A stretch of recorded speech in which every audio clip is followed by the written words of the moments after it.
Higher పొజిషన్స్ని చూడొచ్చు, higher ప్యాకేజ్ని చూడొచ్చు అని చెప్తున్నారు. ఇప్పుడున్న ఆడపిల్లలకి అప్పుడే రెస్పాన్సిబిలిటీస్ యాడ్ అవ్వవు, ఓన్లీ జాబ్ ఒక్కటే వాళ్ళ మెయిన్ గోల్గా ఉంటుంది. వాళ్ళకి మీరు ఇచ్చే గైడెన్స్ ఏంటి?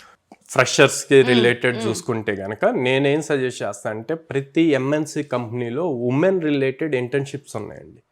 ఓకే, గర్ల్స్కి సపరేట్గా ఇంటర్న్షిప్స్ ఉన్నాయి. వాళ్ళు బీటెక్ సెకండ్ ఇయర్ థర్డ్ ఇయర్లో ఉన్నప్పుడే ఇంటర్న్షిప్స్ చేయొచ్చు. ఆ ఇంటర్న్షిప్స్ కూడా సపరేట్గా గర్ల్స్కి ఉన్నాయన్నమాట. చాలా ప్రోగ్రామ్స్ ఉన్నాయి, ప్రతి ఎంఎన్సి కంపెనీలోనూ ఉందన్నమాట. సో అట్లాంటివి చూసి గనక మీరు గ్రాప్ చేయగలిగారు అంటే గనక మీకు బ్రైట్ ఫ్యూచర్ ఉంటుంది. అండ్ వాటి స్టైఫండ్స్ కూడా 40,000 50,000 ఇస్తారు. అబోవ్ 50,000 ఉన్నవి కూడా ఉన్నాయి అన్నమాట. సో ఏమవుతుంది అంటే మీరు బీటెక్ చదువుతూనే ఇట్లాంటి ఇంటర్న్షిప్స్ చేసినప్పుడు మీకు ఇండస్ట్రీ ఎక్స్పోజర్ తెలుస్తుంది.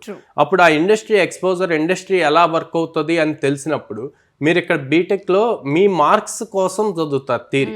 ఆ థియరీ కన్నా ప్రాక్టికల్ మీద ఫోకస్ పెట్టడానికి మీకు ఇంట్రెస్ట్ వస్తుంది. అండ్ మీ ఫ్రెండ్స్ కన్నా కూడా మీరు యూనిక్గా ఉంటారనమాట. అప్పుడు మీకు జాబ్ గ్రాప్ చేయటం ఈజీ అవుతుంది హై ప్యాకేజెస్వి. ఎస్.